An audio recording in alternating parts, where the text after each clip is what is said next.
सर्व पत्रकार मित्रांचं स्वागत करतो। आपल्याला सगळ्यांना माहिती आहे की 19 मेला देशामध्ये 2000च्या नोटा बंद करण्याच्या बद्दलचा निर्णय झाला। मात्र हा निर्णय होत असताना 30 सप्टेंबर पर्यंत त्या नोटा बदलल्या जातील अशा प्रकारचं सांगण्यात आलं। खरं तर 2000ची नोट तसं बघितलं तर जे मोठे आर्थिक व्यवहार करणारे लोक असतात त्यांच्याकडेच असतात। सर्वसामान्य गरीब किंवा मध्यमवर्गीयांच्याकडे 2000च्या नोटा एकतर गेले 2 वर्ष आपण बघतोय बँकेमध्ये देखील आपण ज्यावेळेस काही पैसे विड्रॉ करायला जातो महिन्याच्या खर्चाकरता तिथेही 2000ची नोट कुठे मिळत नव्हती। मग 2000च्या बद्दल जर काळा पैसा बाहेर काढायचं होतं, मी तर आज एक सकाळी बातमी वाचली की एका पश्चिम बंगाल का कुठून तरी 4500 कोटी रुपये हवालामार्फत बाहेर गेले। 4500 कोटी। आता ह्याही जर असे आकडे ऐकले तर मग त्याचा काय उपयोग आहे? जर तुम्हाला नोटबंदीच करायची म्हटलं तर खऱ्या अर्थाने ज्यांनी काळा पैसा साठवलेला आहे तो पैसा बाहेर पडण्याच्या करता सप्टेंबर पर्यंत मुदत द्यायचं काही कारण नव्हतं। जसं पाठीमागं 500 आणि 1000ची नोट ज्या दिवशी पंतप्रधानांनी जाहीर केलं त्याच्या दुसऱ्या दिवसापासून ती नोट कागदाचा तुकडा झाली, तशा पद्धतीनं पण करता आलं असतं आणि त्याच्यातून मोठ्या प्रमाणावर 2 नंबरचा पैसा हा चलनामध्ये जो फिरतोय तो फिरण्यापासून वाचवता आलं असतं। नक्की लोकांना कळायला मार्ग नाही। त्यावेळेस एक आहे, आपल्याला काही जनतेला रांगेत उभं राहा, मागे जसा 500 आणि 1000ची नोट रद्द झाली त्यावेळेस रांगेत उभं राहून खूप मनस्ताप लोकांना सहन करावा लागला। अनेकांना दुपारच्या उन्हाचा त्रास झाला, अनेकांना काही आरोग्याचे काही आजार त्याच्यातनं झाले वगैरे वगैरे। तशा प्रकारचं काही असं होणार नाही आणि 2000चे बंद करायचा निर्णय झाला तरी समाजात फार त्याबद्दल काही चर्चा होताना दिसत नाही। पण एक शंका म्हणून त्यांनी त्याच दिवशी ती नोट बंद करायला पाहिजे होती। म्हणजे हे बाकीची जी काही फुरसत त्यांना सप्टेंबर पर्यंत दिलेली आहे, आता जून जुलै ऑगस्ट सप्टेंबर 4 महिने म्हणजे काही थोडे कमी दिवस नाही, 4-4.5 महिने। हे माझं त्याच्या संदर्भातलं मत होतं। दुसरं, आपल्याला सगळ्यांना माहितीच आहे की अलीकडच्या काळामध्ये काही वेगवेगळ्या प्रकारची स्टेटमेंट आल्यानंतर काही काहींनी आपली पण भूमिका मांडण्याचं काम केलेलं आहे। त्या संदर्भामध्ये मी माझी भूमिका मांडली, परंतु आम्हाला आमचं मत मांडण्याचा अधिकार जरूर असतो, भूमिका मांडण्याचा अधिकार असतो। अर्थात महाविकास आघाडीच्या संदर्भामध्ये त्यांची एकजूट राहावी, एकी राहावी म्हणून वरिष्ठ पातळीवर जे निर्णय होतील ते तिन्ही पक्षाला मान्य असतात। त्याच्यामुळं त्याच्यातनं वेगळा अर्थ कृपा करून कोणी काढू नये, एवढंच त्याबद्दलचं माझं मत आहे। आपल्याला सगळ्यांना माहिती आहे की IRS अधिकारी NCBचे माजी झोन डायरेक्टर समीर वानखेडे यांना मुंबई उच्च न्यायालयाने तात्पुरता दिलासा दिलेला 8 जून पर्यंत त्यांना अटकेपासून संरक्षण देण्यात आलेलं आहे। मात्र केस संदर्भातले पुरावे माध्यमांच्या मध्ये शेअर न करण्याचे आदेशही हायकोर्टाने दिलेले आहेत। CBIला 3 जून पर्यंत अहवाल सादर करण्याचे निर्देश कोर्टाने दिलेले आहेत। त्यानंतर 5 दिवसांनी म्हणजेच 8 जून रोजी पुढील सुनावणी होणार आहे। आता आर्यन खान प्रकरणात शाहरुख खानकडनं काही रक्कम मागितल्याचा आरोप संबंधित अधिकाऱ्यावर आहे आणि त्याच्याबद्दल CBIनेच उल्लेख केलेला आहे। खरं तर आपल्याला सगळ्यांना आठवत असेल त्यावेळेस आमचे मुख्य प्रवक्ते नवाब मलिक साहेबांनी स्पष्टपणे भूमिका सातत्याने मांडण्याचं काम केलं, मीडियानी पण ती दाखवली। परंतु त्यावेळेस नवाब मलिक साहेबांना खोटं ठरवण्याचा प्रयत्न किंवा ते जाणीवपूर्वक ॲलिगेशन करतात असं दाखवण्याचा प्रयत्न आणि ज्याची चौकशी आज CBIने चालवलेली आहे ते अधिकारी फार स्वच्छ आहेत, क्लीन आहेत असं दाखवण्याचा प्रयत्न झाला। परंतु आता मात्र लोकांच्या समोर आता त्याच्यात बाकीच्या कुणी काही बोलण्याचं कारण नाही, स्वतः CBIच तपास करते आणि CBIनेच ह्या संदर्भामध्ये आपली भूमिका स्पष्ट केलेली आहे। दिल्लीचे मुख्यमंत्री अरविंद केजरीवाल आणि माझ्या माहितीप्रमाणे पंजाबचे पण मुख्यमंत्री बहुतेक त्यांच्या बरोबर आहेत. ते आणि चड्डा ते पण आहेत, त्यांचे राज्यसभेचे खासदार. हे तिघजण मुंबईला येणार आहेत. त्यावेळेस ते पवार साहेबांना पण भेटणार आहेत, उद्धव ठाकरे साहेबांना पण भेटणार आहेत. साहेबांनी मला सांगितलंय की त्या दिवशी तू पण हजर राहा. बहुतेक आमच्यातले पण काही मान्यवर साहेबांनी ज्यांना बोलवलं असते ते तिथं साहेबांना जिथं यशवंतराव चव्हाण प्रतिष्ठानला भेटले तर यशवंतराव चव्हाण प्रतिष्ठानला, सिल्वर ओकला भेटले तर सिल्वर ओकला आम्ही पण त्याला हजर राहणार आहोत. ते एक होतं. आणि आपल्याला काही प्रश्न विचारायचे असेल तर आपण विचार.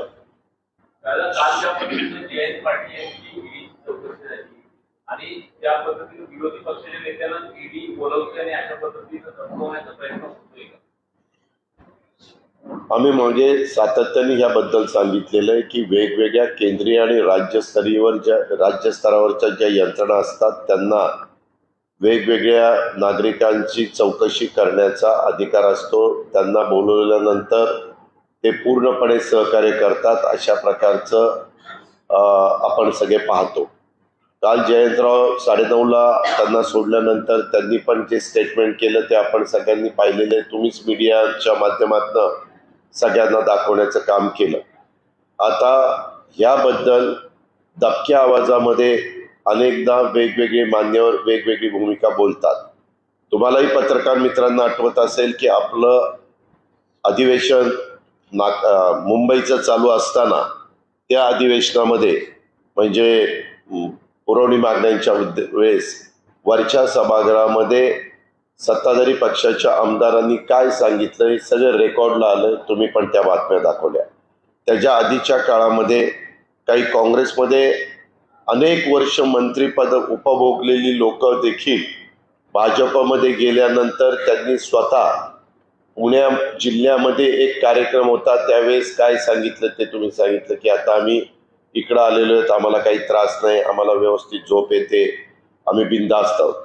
तीच गोष्ट एका खासदारांनी पण सांगली जिल्ह्यामध्ये सांगितलेली आपण सगळ्यांनी पाहिलेली आहे. आणि स्वतः केंद्रीय राज्यमंत्र्यांनी पण एक स्टेटमेंट केलेलं आपण पाहिलं की आम्ही ते स्वच्छ करतो, निर्मामध्ये घालतो, अमुक करतो तमुक करतो, अशा प्रकारचे. वास्तविक एकीकडं सत्ताधारी पक्षाचे लोक असं स्टेटमेंट करतात की चौकशीला बोलवल्यानंतर जेवढं त्या ठिकाणी घाबरून जाण्याचं काय कारण आहे.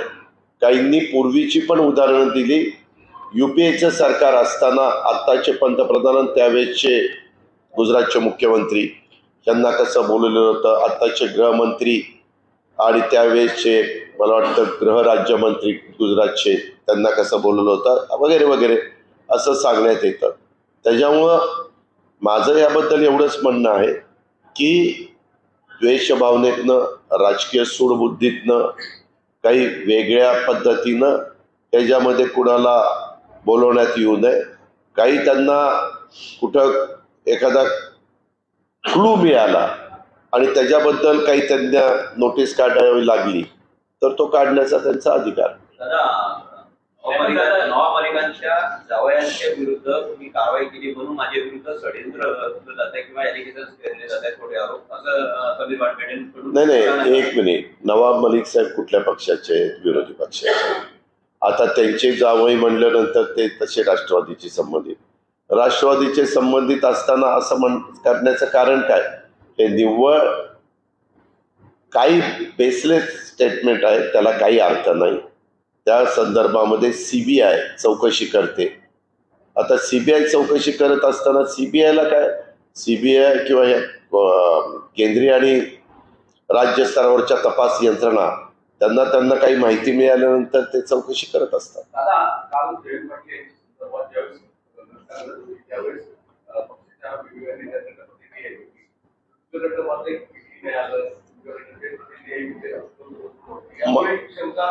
सागर, तू शंका काढायला फार हुशार आहेस. मला एक सांगा, ज्या वेळेस पासून आम्ही लोक सत्तेमध्ये आहे कुठल्या व्यक्तीच्या संदर्भात मी स्टेटमेंट केलेलं?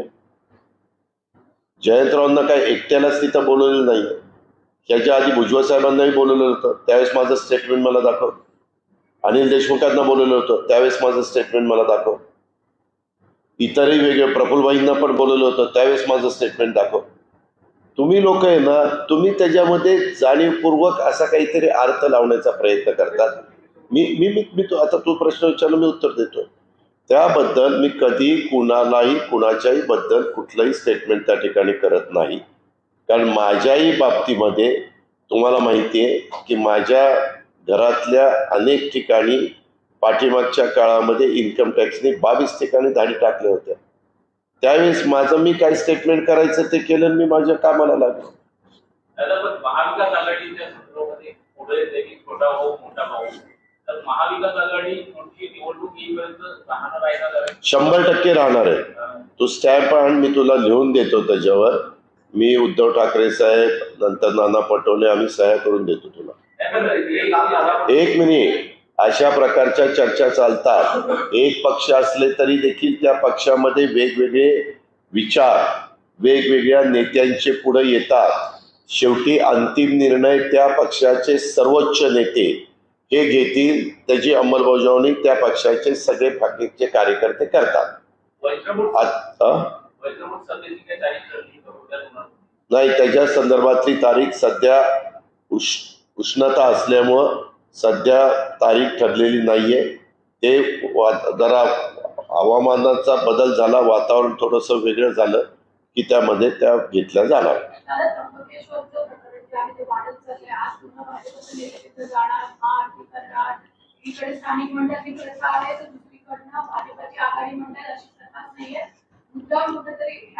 कसली प्रथा नाहीये. आपण त्र्यंबकेश्वरला जावा.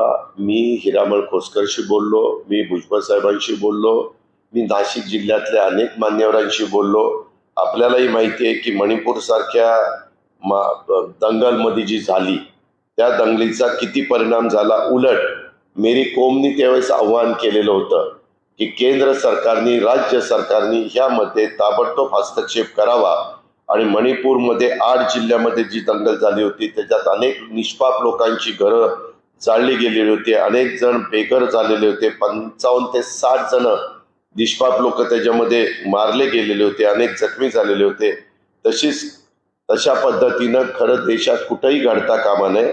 परंतु औरंगाबादमध्ये, अकोला शेवगावमध्ये हायकोर्टाने सांगितलंय संभाजीनगर नाही औरंगाबाद म्हणायचं, म्हणून औरंगाबाद नाही. तर पुन्हा अजित पवार छत्रपती संभाजीनगर म्हणाले नाही, औरंगाबाद म्हणाले. आपल्याला संविधानाचा आदर करावा लागतो, कोर्टाचं ऐकावं लागतं. त्याच्यावर औरंगाबाद, अकोला, शेवगाव, अहमदनगरचं आणि त्र्यंबकेश्वर इथं वेगवेगळ्या प्रकारच्या दंगली झाल्या. काय कारण होतं? वास्तविक आपण पाहतो, आम्ही देखील अनेक वर्ष राजकीय जीवनात काम करतो, राजकारणात नव्हतो त्याच्या आधी देखील आम्ही ज्यावेळेस आजींच्या बरोबर, आमच्या वरिष्ठांच्या बरोबर कुठं दर्शनाच्या करता जायचो, मग तिथं दर्शनाला गेल्यानंतर सर्व जाती धर्माचे लोक तिथं दर्शन घ्यायचे. आणि आपल्यामध्ये पद्धतच आहे, तुम्हाला देवाचं दर्शन घ्यायचं असेल, तुम्हाला गुरुद्वारामध्ये जायचं असेल, तुम्हाला चर्चमध्ये जायचं असेल, तुम्हाला कुठं दर्ग्यामध्ये जायचं असेल, कुठं चादर चढवायची असेल तर आपण जातो, चढवतो. परंतु जी काही त्र्यंबकेश्वरचे स्थानिक लोक जे आहेत, स्थानिक, त्यांचं म्हणणं की ही 100 वर्षापासून परंपरा चाललेली आहे. बाहेरच्या बाहेर ते जात असतात, आतमध्ये कुणी जात नाही. परवा दलवाई साहेब पण जे गेलेले होते, हुसेन दलवाई, माजी राज्यसभेचे मेंबर, काँग्रेसचे नेते, त्यांनी पण बाहेरनं दर्शन घेतलं. काही काही ठिकाणी प्रथा असतात. आता आमच्या इथं देखील कनेरी म्हणून गाव आहे, जिथं 67 सालापासून कुठलाही प्रचाराचा, नारळाचा शुभारंभ आम्ही मारुतीरायाला नारळ फोडून त्या ठिकाणी करतो. म्हणजे आतापर्यंत ज्या निवडणुका 55-60 वर्षात झाल्या तिथं, मात्र तिथं मारुतीचं जो गाभारा आहे तिथं महिलेला जायला परवानगी नाहीये. महिला बाहेरनं दर्शन घेतात आणि निघून जातात. आता हे चालत आलेले लोक पाळतात. शेवटी कुणी काय पाळावं, कसं पाळावं हा ज्याचा त्याचा प्रश्न आहे. परंतु भावनिक मुद्दा करू नका, ह्याच्यामध्ये राजकारण आणू नका, त्याच्यामध्ये जातीमध्ये तेढ निर्माण होईल, जातीमध्ये, धर्मामध्ये, पंथामतामध्ये, असं होता कामा नये. असं आमचं याबद्दलचं आव्हान आहे. आणि त्या संदर्भात स्थानिक त्र्यंबकेश्वरांनी लोकांनी पण तशा प्रकारचं आव्हान केलेलं आहे. ते म्हणतात की आमच्याकडे ती परंपरा वर्षानुवर्ष चालू 100 वर्षाची परंपरा असं त्यांनी पण सांगितलेलं आहे. पण असं असलं तरी आता तिथं आज जाऊन महाआरती करणार आहे, भाजपचे नेते जाणार आहे आणि तिथं परत गोकुंद्र शिंपडलंय, या सगळ्या गोष्टी. आता मी तुम्हाला सांगितलं ना, काही जण आज महागाईकडचं लक्ष, आज बेरोजगारीकडचं लक्ष दुसरीकडे डायव्हर्ट करण्याच्या करता आता दुसरा मुद्दा नाही. मागं नवीन नवीन मुद्दे काढून पाठी कोरी होती त्यावेळेस अनेक गोष्टी सांगितल्या गेल्या. परंतु आता 9 वर्ष झालेली आहे, 1च वर्ष राहिलेलं आहे आणि त्याच्यामुळं कर्नाटकचा निकाल लागल्यामुळं कुठंतरी थोडीशी मनाला भीती वाटत असेल, शंका येत असेल तर काय केल्यानंतर आपल्याला जनाधार आपल्या बाजूने येईल तसा प्रयत्न असू शकतो. नंबर 1. नंबर 2, आशिष शेलारांना मी पण अनेक वर्ष ओळखतो. आमच्याबरोबर विधिमंडळामध्ये आमदार म्हणून ते काम करतात. मागच्या काळामध्ये देवेंद्र फडणवीसांच्या सरकारमध्ये शेवटी ते शालेय शिक्षण मंत्री म्हणून त्यांनी काम केलेलं आपण सगळ्यांनी पाहिलं. क्रिकेटमध्ये महत्त्वाच्या संस्थांच्यावर ते काम करतात. परवा मीडियाला त्यांनी एक क्लिप दाखवली.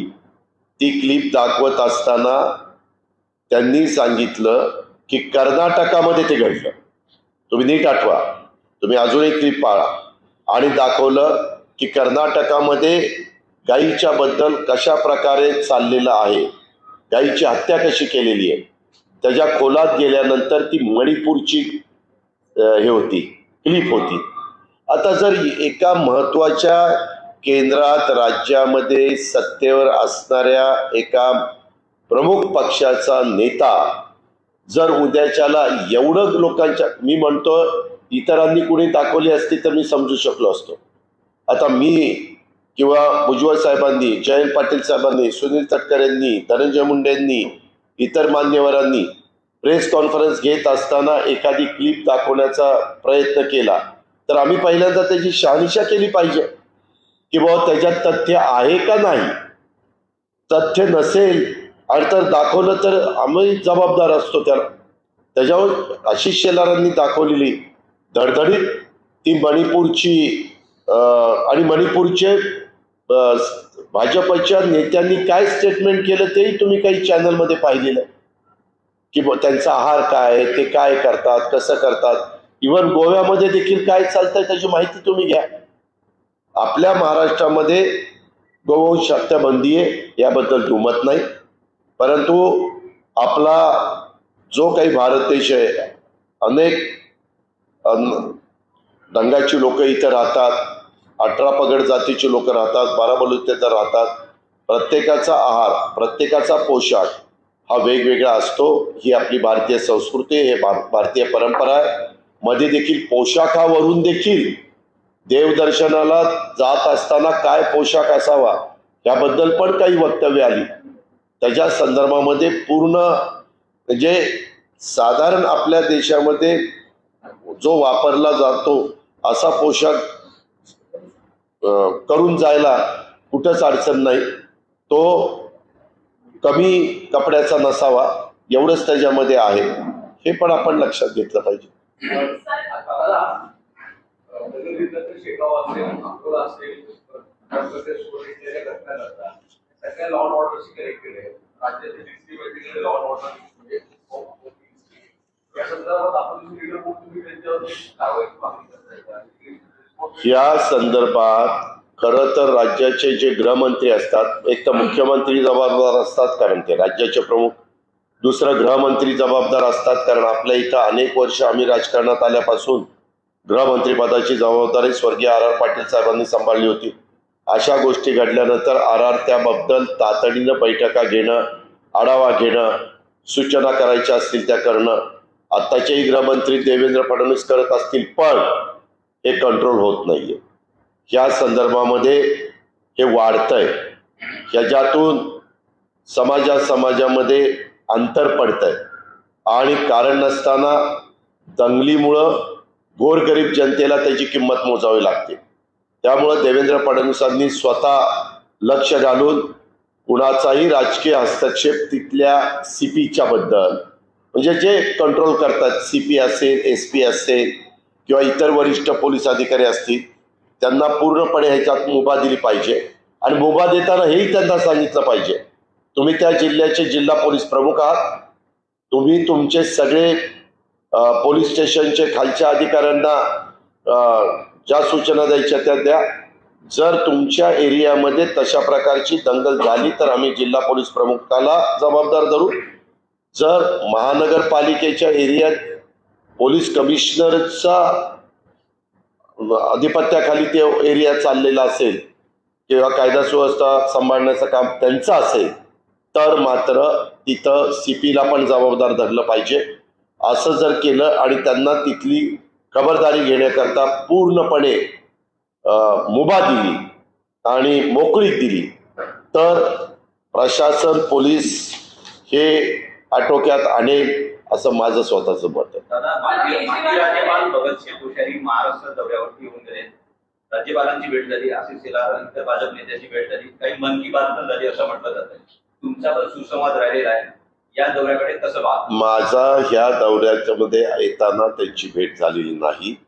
आपल्या भारतामध्ये माजी झालेल्या व्यक्तीला एखाद्या पदावरून गेल्यानंतर त्यांना काही कामाच्या निमित्तानं कुठल्या राज्यात जावंसं वाटत असेल तर त्यांना जाता येतं. आज ते माजी राज्यपाल आहेत आणि त्याच्यामुळे त्यांचं काही काम निघालं असेल, मागचं काही काम राहिलं असेल, त्याच्याबद्दल त्यांची चर्चा, ज्याचा राज्यपालाशी संबंध नाही परंतु एक व्यक्ती म्हणून संबंध असू शकतो, अशा कुठल्या कामाच्या करता ते आले असते.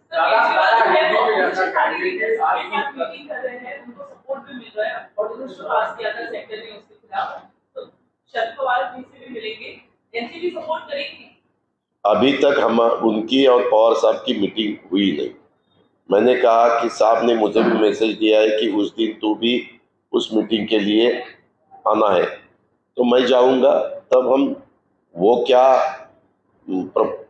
क्या बात करते हैं, क्या उनका रवैया है, वो देखेंगे, उनके बारे में सोचेंगे और हम तो वहाँ सुनने का काम करेंगे. पवार साहब भी उसके बारे में पार्टी का जो भी लाइन है, पार्टी की लाइन क्या होनी चाहिए, उसके बारे में खुद पवार साहब उनके साथ बात करेंगे. हाँ,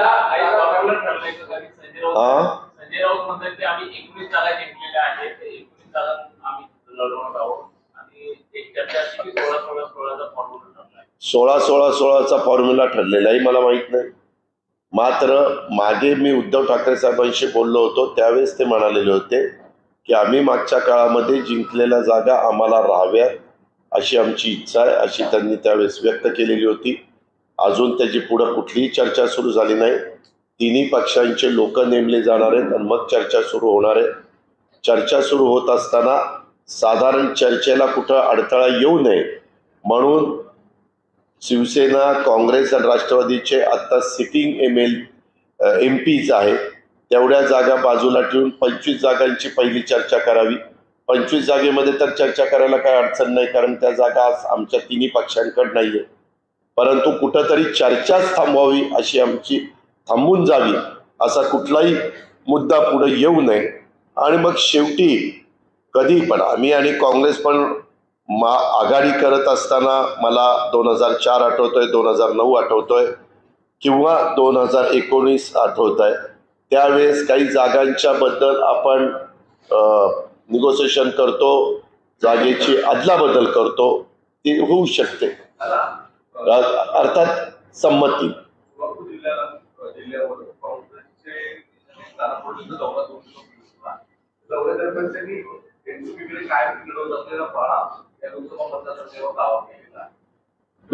मी तुम्हाला सांगितलं ना की 25 जागा आता रिक्त आहेत. चर्चा करताना तिथं ते सांगतील ना, तिथं सांगतील, ते तिन्ही पक्षाचे लोक चर्चा करतील आणि मग वरिष्ठ पातळीवर फायनल होईल.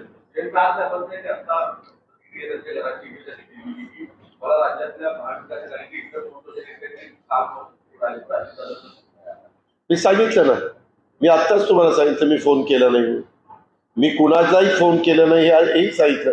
मी भुजबळ साहेबांना फोन केला नाही, कोणालाही फोन केला नाही. आता भेटल्यावर फोन करण्यापेक्षा भेटल्यावरच समक्ष बोलू ना.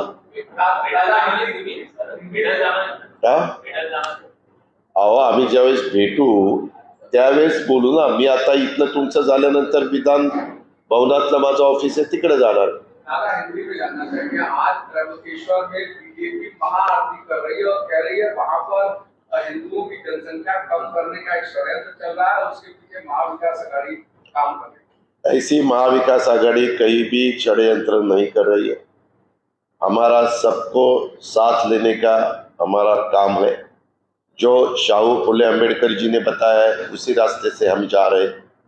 हमारे युग पुरुष छत्रपति शिवाजी महाराज जी ने जो बताया है उसी रास्ते से हम जा रहे हैं.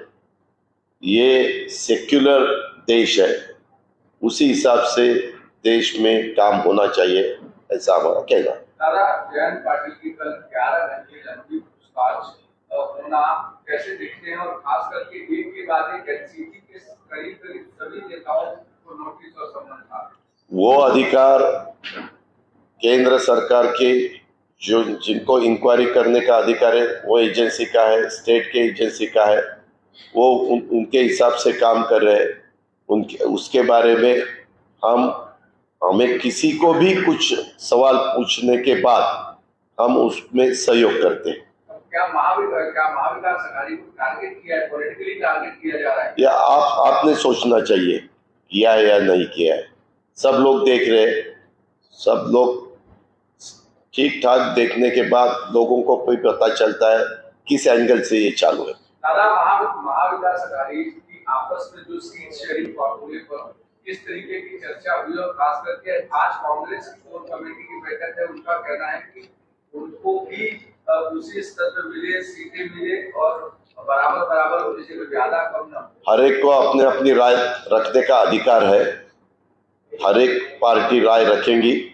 अंतिम निर्णय तीनों पार्टी के मेन लीडर फाइनल अथॉरिटी लेंगे. क्या 16-16-16 का जो फॉर्मूला था क्या वो ऐसा बिल्कुल फॉर्मूला नहीं है. पहले हमारी बात हुई कि 25 जो जगह खाली है, सीटें खाली है, उसके बारे में चर्चा होनी चाहिए. 48 में से 25 सीट्स जो खाली है वो, और वो उसका जो कौन 25 में से कौन कांग्रेस को कितनी उसमें मिलनी चाहिए, एनसीपी को कितनी, और शिवसेना उद्धव साहब ठाकरे जी को कितनी, वो होने के बाद 23 के बारे में चर्चा होगी. दादा नवाब मलिक हमेशा समीर वानखेड़े को लेकर कहते थे कि करप्शन हो रहा है वहां पर, जानबूझ करके एक ऑफिसर कुछ लोगों को फंसा रहा है, लेकिन उस समय में बीजेपी के लोग जाकर प्रोटेस्ट करते थे समीर वानखेड़े के समर्थन में. अब सीबीआई और एनसीबी दोनों ने मामला रजिस्टर करके दोनों इंक्वायरी कर रहे हैं, इसको कैसे करें? अभी सीबीआई इंक्वायरी कर रहे हैं. सीबीआई की इंक्वायरी पूरी होने के बाद पूरा क्या मामला है वो सबके सामने आ जाएगा. अभी इंक्वायरी चालू है, इसके लिए हम उसके बारे में ज़्यादा बात करने की मुझे ज़रूरत नहीं. लेकिन तब के नवाब भाई के जो भी उन्होंने कहा था ये बहुत कुछ सही निकल रहा है, ऐसा सीबीआई की तरफ से सुनने को मिलता है. 2000 का नोट जो बंद करने का सरकार ने फैसला लिया कि 30 सितंबर के बाद हम बंद कर देंगे, इस फैसले को कैसे देखते हैं, क्योंकि आज से करेंसी बदलनी शुरू हुई है? ये आरबीआई का अधिकार है, सेंट्रल गवर्नमेंट का अधिकार है, फाइनेंस डिपार्टमेंट का अधिकार है सेंट्रल का. लेकिन मेरा इतना ही कहना है कि 2000 की नोट बंद करने का जब उन्होंने डिक्लेयर किया तब से ही नोट बंद होनी चाहिए थी. 4-4 महीने नोट वापस करने को जरूरत नहीं थी.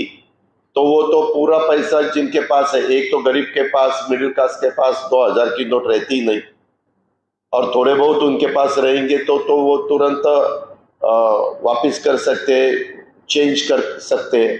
लेकिन जिनके पास ब्लैक मनी हम कहते हैं, वैसा बड़ा पैमाने पे ब्लैक मनी जिसके पास है, वो पैसा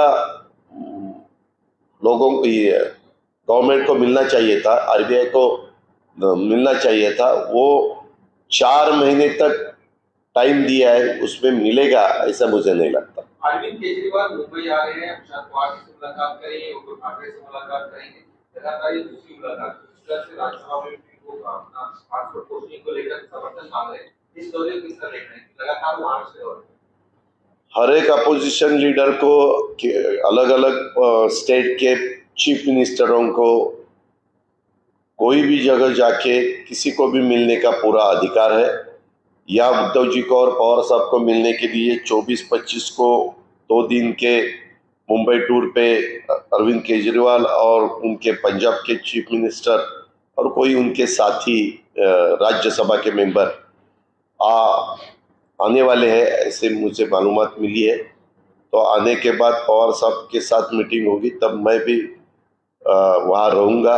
मुझे भी साहब ने कहा है, बाकी भी हमारे साथियों को साहब ने बताया होगा, चाहे जयंत पाटिल और इतर लोगों को। तो आने के बाद वो क्या राय रखते हैं, कौन, केजरीवाल जी और उनके दूसरे पंजाब के चीफ मिनिस्टर, उसके बाद पवार साहब उनका क्या कहना है, पार्टी का क्या कहना है, अपोजिशन वालों ने क्या करना चाहिए, उसके साथ उसके बारे में बातें होगी। दादा, जिन पार्टियों को अरविंद केजरीवाल अपनी राजनीतिक करियर की शुरुआत में पहले से गालियां देते रहे, उनको करप्ट कहते रहे, आज उन्हीं पार्टियों के साथ जाकर वो कंधे से कंधा मिलाकर खड़े हैं। चाहे महाराष्ट्र में देख लें, कांग्रेस के साथ जाना चाह रहे हैं, दिल्ली में बैठक कर रहे हैं, महाराष्ट्र आ रहे हैं, दूसरे राज्यों में जा रहे हैं। अरविंद केजरीवाल की इस राजनीति को आप किस तरह से देखते हैं? उन्होंने जब एलिगेशन की तब वो पॉलिटिक्स में नहीं थे, वो पॉलिटिक्स में नहीं थे। उन्होंने शुरू में वैसा एलिगेशन किया, तब वहाँ मेरे ख्याल से आंदोलन चालू था दिल्ली में और इंडिया गेट पे। तो उसके बारे में वो स्टेटमेंट होने के बाद वो चीफ मिनिस्टर बने 5 साल, फिर वापस वो रिपीट हुए चीफ मिनिस्टर के नाते, और फिर उनको इतने सालों में पता चला होगा कि क्या है सही है, क्या गलत है, समझे ना। तो कभी कभी ऐसा होता है, जैसे कल आशीष शेलार जी ने जो बताया वो मणिपुर का, वो गलत था, वो मीडिया ने दिखाया कि वो कैसा गलत है। कभी कभी ब्रीफिंग अलग तरह से हुआ, तो ब्रीफिंग होने के बाद आप जो स्टेटमेंट करते कि वो ब्रीफिंग के हिसाब से करते। आपने किसके ऊपर भरोसा रखना चाहिए और किसके ऊपर भरोसा नहीं रखना चाहिए, वो हर एक का अधिकार रहता है। मतलब आप भी मान रहे हैं कि राजनीति में आने के बाद केजरीवाल में बदलाव आया है? तो बदलाव नहीं, वो सवाल उनको पूछना चाहिए। मैंने उसके बारे में मुझे जो कुछ लगता है मेरे मन को, वो मैंने आपके सामने रखा है।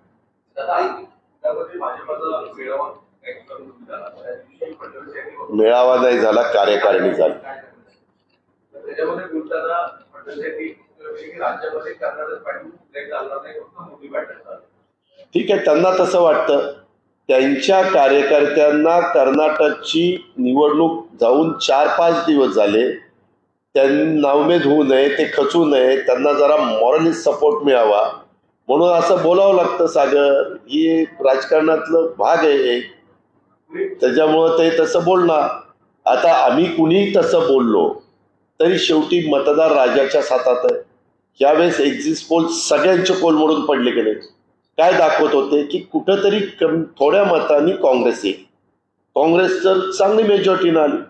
म्हणजे सुरुवातीला निकाल लागत असताना तुम्हीच मीडियामध्ये दाखवत होता की तुम्ही म्हणजे वेगवेगळे चॅनल, तुम्ही पर्टिक्युलर तुमच्यावर घेऊ नका, वेगवेगळे चॅनल, की विमानं तयार ठेवलेले, इथून हैदराबादला घेऊन जाणारे का, तर 110, 112 असा आकडा राहिला असता किंवा 100, तर मग कुणाची तरी मदत घ्यावी लागली असती।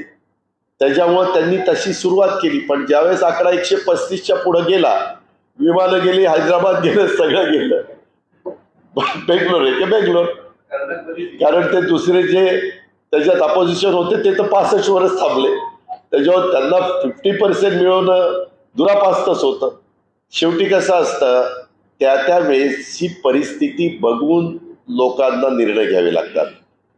काही तासांनी परिस्थिती बदलली की मग आपोआप त्याच्यामध्ये चेंजेस होतात। हे आपण आता परवाच मी उदाहरण तुम्हाला दिलं। दादा, बीजेपी 30 मई से 30 जून तक 1 महीने का एक कार्यक्रम चला रही है, मोदी एट 9। मतलब 9 सालों में मोदी ने जो डिसीजन लिए उनको लोगों लेकर जाएगी, क्या उसमें जो एथनिक डिसीजन हुए कुछ वो भी आपकी उनका जो अधिकार है, उनकी पार्टी है, उनकी पार्टी मोदी साहब के नाम के ऊपर ही उन्होंने देश में सिंगल लार्जेस्ट पार्टी के नाते देश में कमांड संभाली है दो दफा, यानी 2014 2019, बराबर है। तो इसीलिए उनको ऐसा लगा होगा कर्नाटक का नतीजा आने के बाद कि अपने को 9 साल में जो भी काम किया है वो लोगों को दिखाना चाहिए, क्योंकि लोगों की शॉर्ट मेमोरी रहती है, इसीलिए बार बार उनको याद लाना चाहिए। वो जैसे वो लाने की कोशिश करेंगे वैसे अपोजिशन वाले भी लाने की कोशिश करेंगे। 2014 में गैस सिलेंडर का रेट 400 रुपया था, अभी कितना रुपया हुआ है? 2014 में पेट्रोल 70 रुपया था, अभी कितना है? 2014 में या डॉलर का रेट कितना था, अभी कितना है? वो सब वो उनके हिसाब से दिखाएंगे, अपोजिशन वाले उनके हिसाब से दिखाएंगे। फिर वोटर सोचेंगे क्या सही है क्या नहीं है, फिर वो जाके बटन दबाएंगे। 25 को इमरजेंसी के कुछ वीडियो क्लिप्स भी बीजेपी तैयार कर रही है। हुआ ना, इमरजेंसी 1975 में आई थी, 75 के 25 साल के बाद 2000, उसके बाद 23 साल, 48 साल हो गए। वो जनरेशन कहां से कहां गई? अभी नई जनरेशन तब पैदा भी नहीं हुई थी इमरजेंसी के जमाने में। वो बहुत पब्लिक बहुत आगे वाली है, ये पब्लिक है, सब जानती है। धन्यवाद।